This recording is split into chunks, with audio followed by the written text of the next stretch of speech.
Fun land میں جہاں میں رہتا ہوں عشاء کی نماز بہت دیر سے اور فجر بہت جلد پڑھی جاتی ہے، جب مقامی مسجد کے ٹائم ٹیبل کے مطابق عشاء کی نماز شروع ہونے سے پہلے اسلامی آدھی رات شروع ہو۔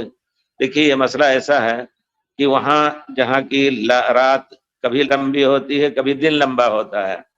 تو اس میں اندازے کے مطابق جو فتویٰ علماء سے لے کر کے وہاں تنفیذ کر رہے ہیں اس فتویٰ پر عمل کیا جائے۔ اور آپ جو اپنے رائے سے کہہ رہے ہیں کہ نہیں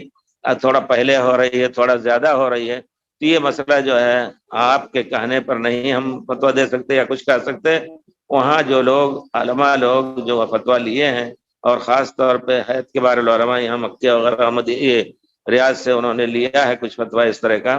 اس پر عمل کیجئے انشاءاللہ۔ اگر دو ایک منٹ آگے پیچھے ہو رہی ہے نماز تو انشاءاللہ کوئی حرج نہیں ہے۔ مسلم ورلڈ لیگ کے حساب سے عشاء کا وقت وہی ہے مسئلہ، انہوں نے بھی بتایا ہے کہ اتنا ہے اور آپ کہہ رہے ہیں نہیں اس سے پہلے ہو جاتا ہے، تو آپ مسلم ورلڈ لیگ کے فتوے ہی پر کیونکہ تحقیق کر کے وہاں کے لوگوں کے انہوں نے فتویٰ دیا ہے تو اس پر عمل کیجئے۔ آپ اپنے رائے کو متہم کیجئے کہ آپ کی رائے کمزور ہے، بس۔